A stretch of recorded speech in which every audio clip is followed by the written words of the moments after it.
Today, we're breaking down the NFL draft to find the winners and the losers. We'll also make some bold and possibly reckless predictions about the rookies that were drafted. How? By judging everything. Film, stats, athletic profiles, landing spots, soft drink preferences, and then we guess. We just guess.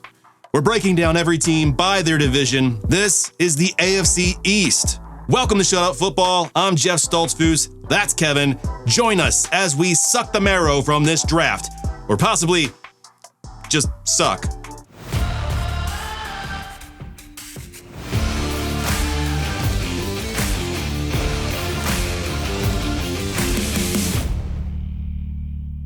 Buffalo Bills. The Bills spent their first 5 picks on defense and doubled down on corner and tackle. Winners. Short yardage. The Bills drafted some help to block. If the tush-push stays legal, maybe the Bills won't be at the mercy of instant replay to pick it up. Losers. Josh Allen. He proved he can win MVP without a wide receiver one. So the Bills didn't give him one. I think they took the wrong lesson from that. In the first round, they took Maxwell Hairston, cornerback out of Kentucky. He can play zone and man coverage, breaks on the ball quickly, leading to interceptions. He's able to stay step for step with elite speed receivers. He's smart, he plays with good vision and sees where the play is going and beats it. Hairston is 5'11", 183 pounds. He runs a 4.28 with an 87th percentile burst. He's got an RAS of 9.63. He had 3 years of college production with 89 combined tackles, 1 sack, 3 fumbles forced, and 3 interceptions. The depth chart is Tre'Davious White. He'll be playing opposite of Christian Benford, Jamarcus Ingram, and Taron Johnson. White is 30 years old. He's on a 1-year deal. The Bills had a huge hole at cornerback after Kaiir Elam left. Hairston fills that need from day one. Hairston checks every box as you would expect with a first-round pick. He was the second corner off the board in the draft. He has crazy speed and a huge opportunity in front of him. He's an easy buy. In the second round, they took TJ Sanders, defensive tackle out of South Carolina. He's got a powerful swipe move to get by blockers, showcases skills and technique at the point of attack. He's quick off the ball, versatile. Sanders is 6'4", 297 pounds. He runs a 5.09 with a 75 percentile burst. That's a lot of burst for a big man. He's got an RAS of 9.38. In college, he had 4 years of production with 109 combined tackles, 9.5 sacks, no fumbles forced, but he somehow batted a handful of passes. The depth chart is Ed Oliver, Daquan Jones, and Larry Ogunjobi. Oliver is 27 years old. He's got 3 more years left on his current contract. There's an out after this season, but not unless they want to eat a painful chunk of dead cap money. Jones is 33 years old. He's got 2 years left on his current contract. The dead cap money to cut him next season would be about $4 million. Ogunjobi is 30 years old. He's new to the team. He's on a 1-year deal. So we got a super athletic, productive D tackle on a team with an aging interior. They invested good draft capital to get him. In fact, they drafted up to get him. That's all boxes checked for TJ Sanders to get involved early and to stay that way for years. Absolutely grab Sanders and IDP.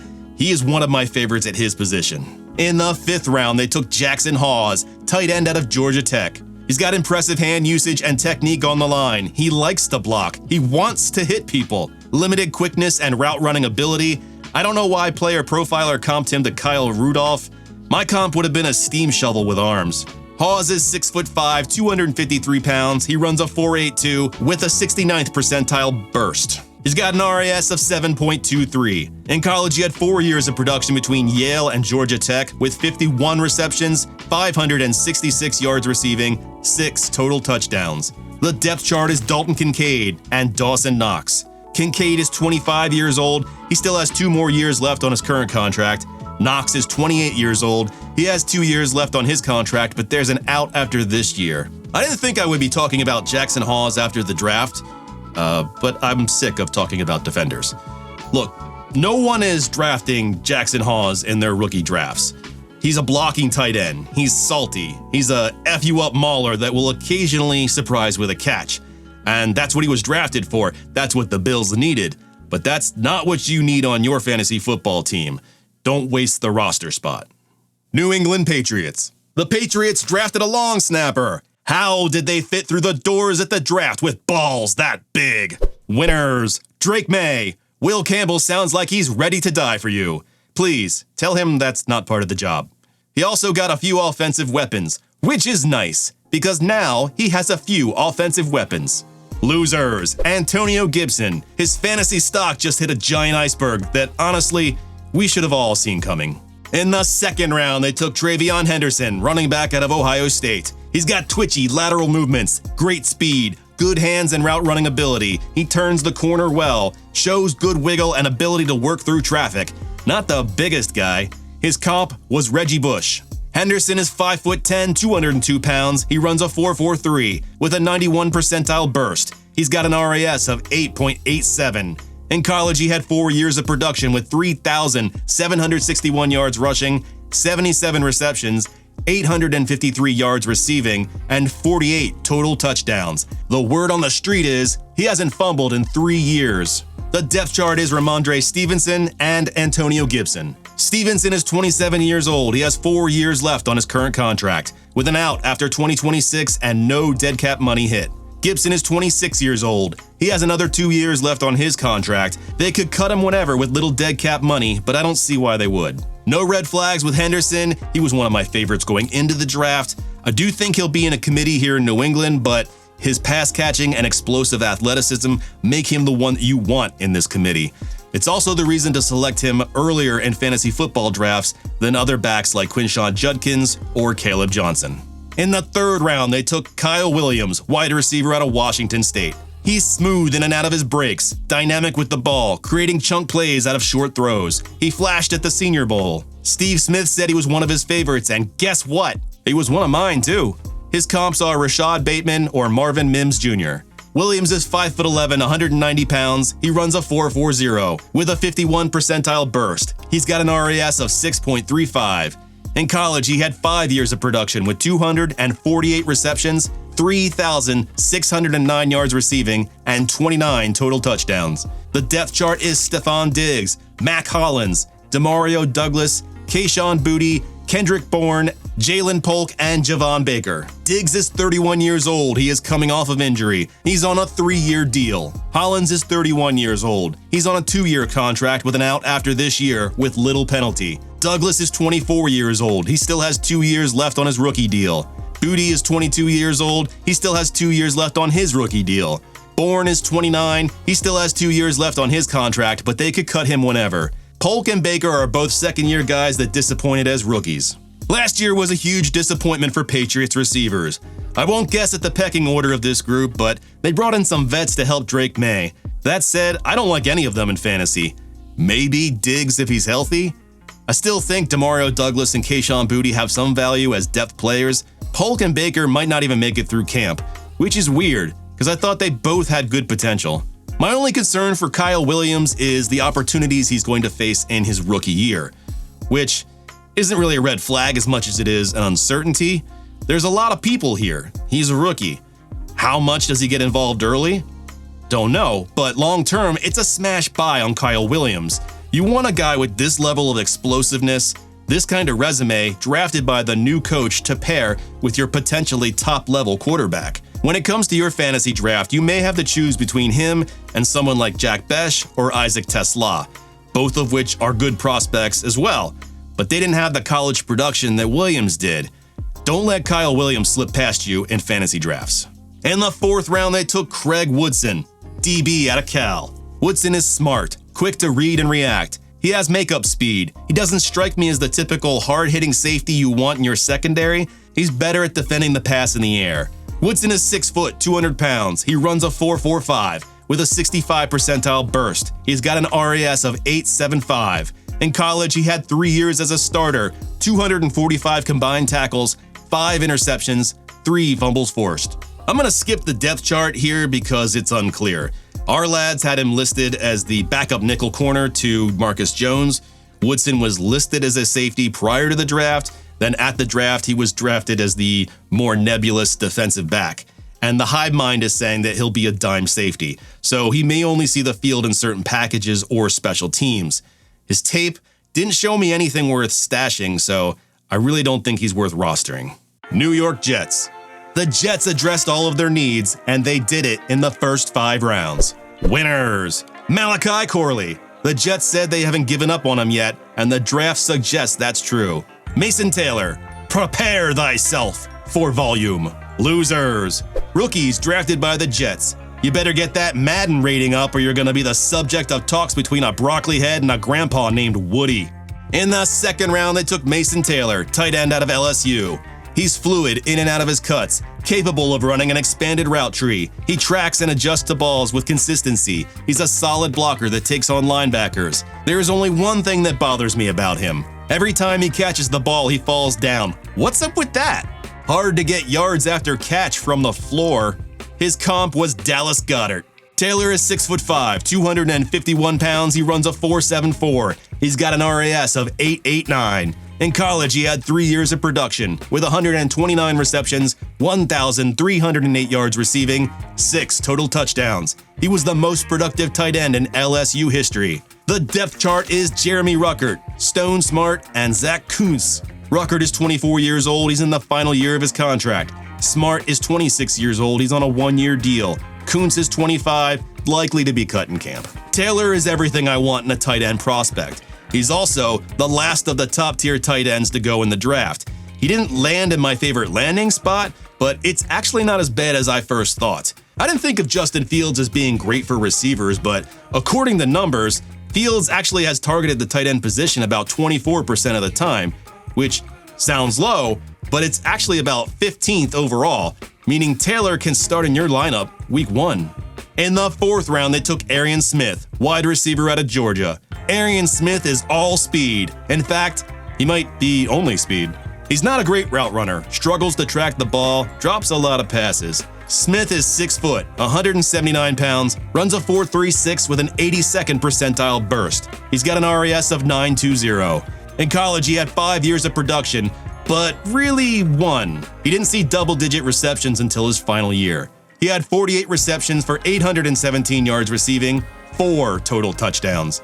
The depth chart is Garrett Wilson, Josh Reynolds, Alan Lazard, Tyler Johnson, Malachi Corley, and Xavier Gibson. Wilson is 24 years old. He's their best receiver. He's in the 4th year of his rookie deal, and the Jets already picked up his 5th-year option. Reynolds is 30 years old. He's on a 1-year deal. Lazard is 29 years old. He's on the final year of his deal. Johnson is 27 years old. He's on a 1-year deal.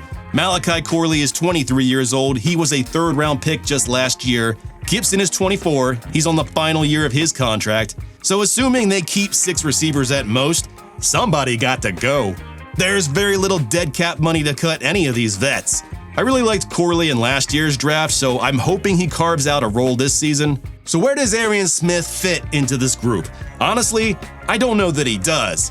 I see a lot of red flags here, and that's not just me. Smith was projected to go in the 7th round, and the Jets drafted him in the 4th. There's a new GM in New York, and I think he's going to revamp this receiver group next year. Smith feels like one of those dudes that you can talk yourself into with the draft capital and his metrics, but I just don't think it's there.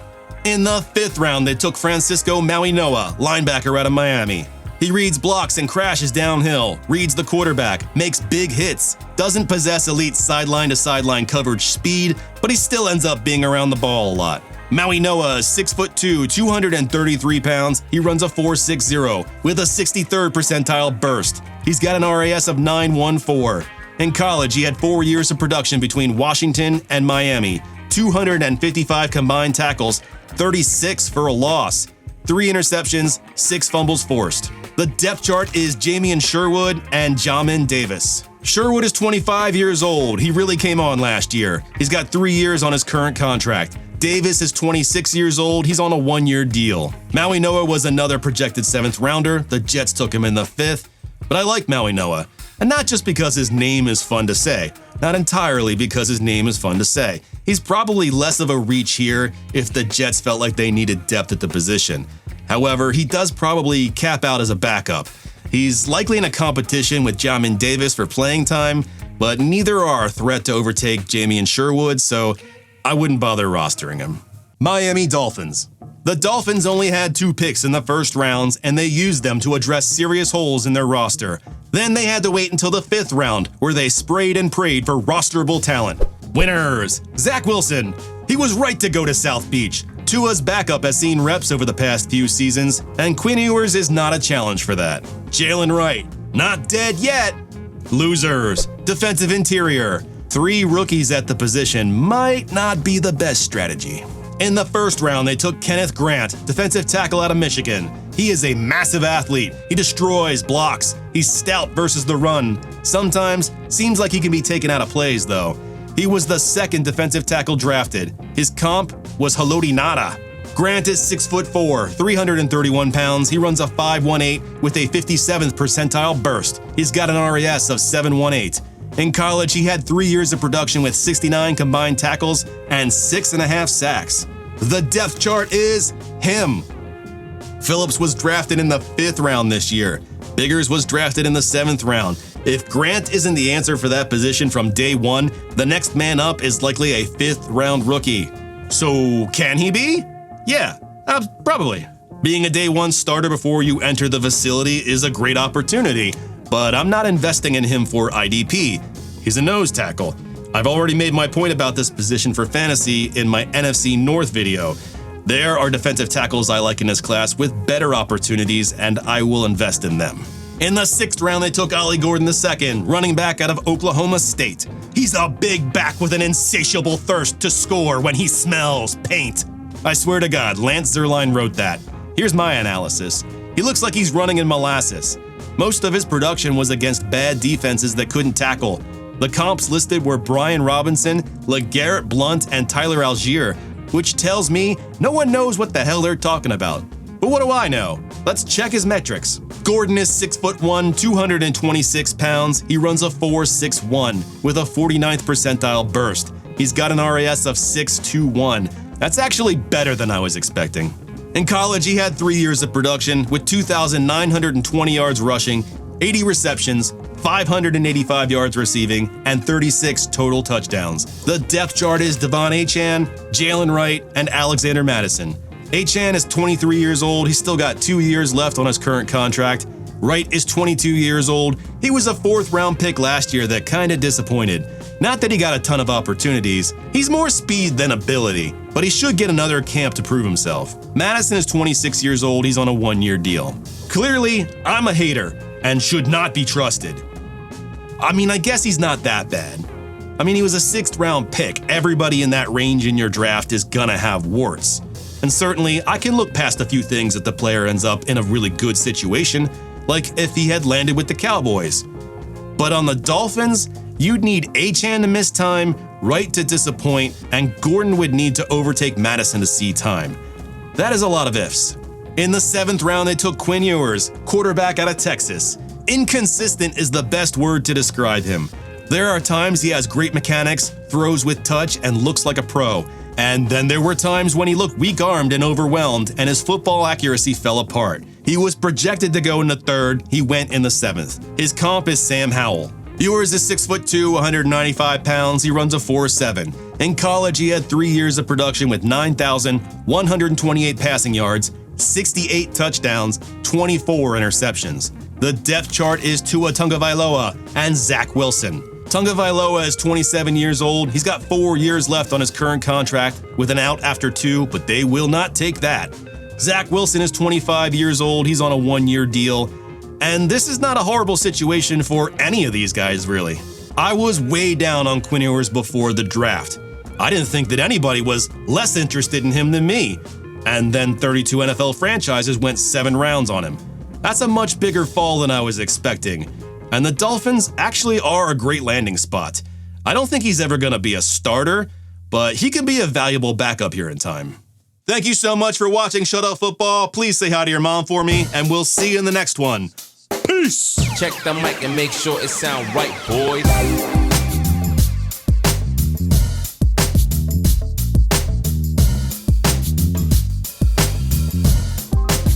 It sound right, boy.